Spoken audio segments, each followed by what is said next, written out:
चुनाव आप जीतेंगे हिंदुओं के वोट से। हिंदुओं को आपने भरोसे में लिया है।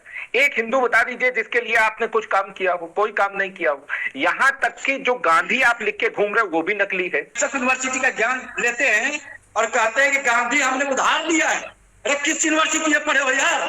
कहाँ जल्दी उसका नुकसान कांग्रेस सीधे किसी नेता की इतनी हैसियत नहीं जो प्रियंका गांधी जी को आगे ना आने दे। जाहिर तौर पर सोनिया जी का फैसला रहा होगा, ऐसा तो खैर नहीं कह सकते कांग्रेस में, क्योंकि राहुल गांधी जी के सामने वो चाहती नहीं होंगी कोई तुलना हो उस समय। आपकी बात अलग है, अब हालात बदल गए हैं।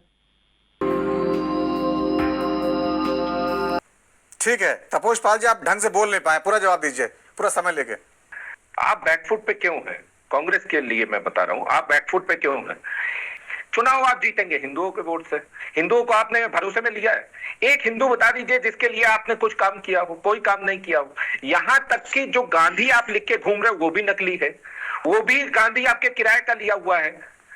राहुल गांधी एक ऐसे व्यक्ति हैं जिसके दादा प्रयागराज में कब्रिस्तान में दफन है और जिनकी दादी उनको सार्वजनिक रूप से जलाया गया मृत्यु के बाद। एक कोई परिवार बता दीजिए कि आप किस हैसियत से उसको गांधी लिखते हैं और किस हैसियत से वो ब्राह्मण है। देखिए ये लोग कितने व्हाट्सएप यूनिवर्सिटी का ज्ञान लेकर के किस तरह से ये लोग आते हैं, ये देखने की बात है। ये है फिरोज गांधी के पिताजी। देख लीजिए क्या नाम, इनके टाइटल में गांधी है कि नहीं है, स्क्रीन पर लगाइए इनको ज्ञान दीजिए। ये व्हाट्सएप यूनिवर्सिटी का ज्ञान लेते हैं और कहते हैं कि गांधी हमने उधार लिया है। अरे किस यूनिवर्सिटी में पढ़े हो यार? कहां से पढ़ के आए हो? और जहां तक फिरोज गांधी का मामला है, फिरोज गांधी ने शादी के समय हिंदू धर्म एक्सेप्ट किया था।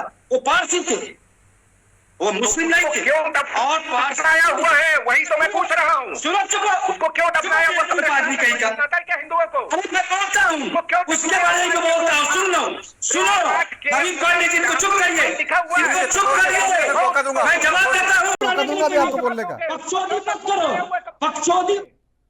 उसको क्यों दफनाया हुआ कब्रिस्तान में, ये बताओ ना हमें। असंसदीय भाषा का इस्तेमाल ना करें हिमांशु जी, आप नेशनल चैनल पर हैं, अपनी मर्यादा का ध्यान रखें। असंसदीय भाषा का इस्तेमाल ना करें, अपना आपा न खोएं। आपकी आवाज़ बंद है। गुजारिश है आपसे असंसदीय भाषा का इस्तेमाल ना करें। कोई भी जो पैनल में है वो दफनाया गया है। मैं राहुल गांधी खुद कारण मैं बताता हूँ, जाके मैं बताता हूँ। तपोज जी एक बार सुन लीजिए, उनकी बात सुन लीजिए, फिर मौका दूंगा। तपोज जी नहीं सुनना है तो फिर मैं जाता हूँ। देखिए ऐसा है कि फिरोज गांधी जी हिंदू धर्म एक्सेप्ट किए और उन्होंने कहा, अंतिम इच्छा उनकी थी कि मृत्यु के बाद मेरा जो अंतिम संस्कार हो वो हिंदू तौर तरीके से हो। क्योंकि पारसी धर्म में जिस तरह से अंतिम संस्कार होता है वो सबको मालूम है, किस तरह से छत पर छोड़ करके चील कौवे के लिए छोड़ दिया जाता है। तो वो उनका ये अंतिम इच्छा था।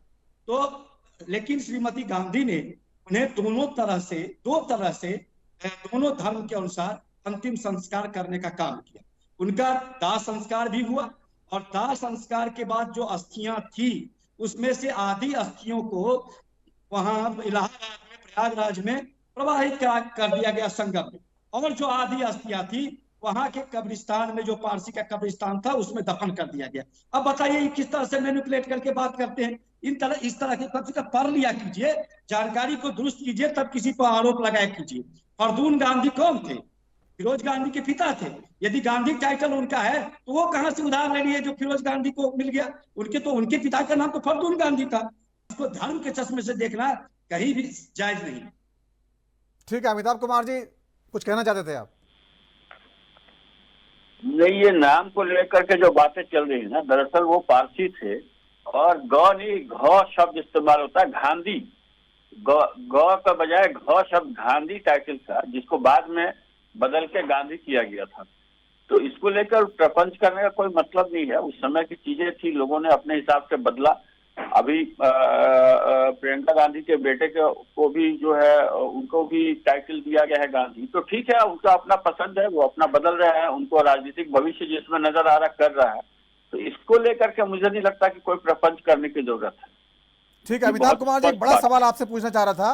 प्रियंका गांधी जी आज वायनाड पहुंची, आज से सक्रिय राजनीति में जिस तरह शपथ लेने के बाद वो उतर गई मैदान में, बहुत भव्य स्वागत हुआ उनका और ये माना गया कि प्रियंका गांधी जी सीधे कनेक्ट करती है लोगों से। अब जब वो संसद में आएंगे तो क्या राहुल गांधी जी की ताकत बनेंगी या कहीं ना कहीं राहुल गांधी जी की तुलना होगी उनके साथ और वो एक तरह से दिक्कत खड़ी हो जाएगी कांग्रेस में। बातें सही हैं, वो ताकत भी बनेगी और तुलना होगी, तुलना तो होगी ही। और मुझे बहुत उम्मीद है प्रियंका गांधी से, क्योंकि वो जो है ना, उनका व्यवहार जो है, व्यवहारिकता जो उनके अंदर है। 2004 में मुझे याद है मैंने कांग्रेस को सलाह दी थी कि प्रियंका गांधी को अध्यक्ष बनाओ और सचिन पायलट को कार्यकारी अध्यक्ष बनाओ, लेकिन 2004 में जो चुनावी जीत मिल गई तो एक भ्रम में पड़ गई कांग्रेस और नए खून को आने नहीं दिया, जिसका बड़ा नुकसान अब वो झेल रही है लगातार। सबसे बड़ी मुश्किल ये है कि यहाँ पे जो पारंपरिक या जो बड़े नेता रहे हैं वो नए खून को आगे आने ही नहीं देते हैं जल्दी, उसका नुकसान कांग्रेस सीधे किसी नेता की इतनी हैसियत नहीं जो प्रियंका गांधी जी को आगे ना आने दे। जाहिर तौर पर सोनिया जी का फैसला रहा होगा, ऐसा तो खैर नहीं कह सकते कांग्रेस में, क्योंकि राहुल गांधी जी के सामने वो चाहती नहीं होंगी कोई तुलना हो उस समय। आपकी बात अलग है, अब हालात बदल गए हैं। नहीं, उस समय भी बहुत स्पष्ट था कि वो प्रियंका को बिल्कुल नहीं चाहती थी। उन्हें ये डर था कि दूसरे परिवार के हाथ में ये सत्ता की बागडोर चली जाएगी, कांग्रेस की बागडोर चली जाएगी। वो बिल्कुल नहीं चाहती थी वो, क्योंकि आपने देखा है कि वाड्रा साहब का भी काफी जो है राजनीतिक जो उनकी भी आकांक्षाएं हैं, तो वो बिल्कुल नहीं चाहती थी। आप देखिए, इसलिए गांधी शब्द नाम का इस्तेमाल किया जा रहा है, प्रियंका को जी को लाया भी जा रहा है, तो राहुल जी को हमेशा ऊपर रखा जा रहा है और ये हमेशा रहेगा। लेकिन प्रियंका जी के आने से फायदा ये होगा, देखिए प्रियंका जी को अब मेहनत करनी पड़ेगी और जिस ढंग से वायनाड में उनको सपोर्ट मिला है, अगर वो अच्छे ढंग से काम करें, लोगों के बीच जाके काम करें, तो वो आने वाले दिनों में पार्टी को मजबूती देंगी, इसमें कोई दो राय नहीं है। राहुल गांधी के साथ उनकी तुलना लगातार होगी, लेकिन जैसा कि हम लगातार देख रहे हैं, वो राहुल का हाथ नहीं छोड़ने वाली है, क्योंकि उनको पता है कि राहुल का हाथ छोड़ने का मतलब है कि पार्टी के अंदर जो है, फिर पार्टी के अंदर बहुत वैमनस्य शुरू हो जाएगा। राहुल जी का एक ग्रुप बन जाएगा, प्रियंका जी का एक ग्रुप बन जाएगा, सोनिया जी का अपना एक ग्रुप है ही। राहुल जी कई बार जो है अलग अलग हरकतें जो करते हैं ना, उनके अपने लोग हैं ग्रुप में जो उनको उटपटांग सलाह देते हैं। मैं बहुत सीधी सीधी बात कर रहा हूँ, जिसकी वजह से राहुल कई बार ऐसी हरकतें कर जाते हैं जो कि अल्टीमेटली पार्टी के लिए नुकसान का कारण बनती है। तो वहां पे मेरे ख्याल से प्रियंका जी में काफी समझदारी है। मैं चाहता हूं कि प्रियंका जी को बड़ी जिम्मेदारी दी जाए, क्योंकि उनके अंदर क्षमताएं मैं देखता हूं। तो आने वाले दिनों में कांग्रेस को मजबूत करने में प्रियंका का रोल जो है, भूमिका जो है, वो बहुत बड़ी होने जा रही है। हाँ, राहुल को वो नहीं छोड़ सकती है, इतनी समझदार वो है कि पार्टी के अंदर जो है फिर दरारें न पड़ने लगे। इन सब बातों का ध्यान रखते हुए वो आगे बढ़ेंगी, ठीक है, और कांग्रेस को एक बेहतर दिशा देने में सक्षम।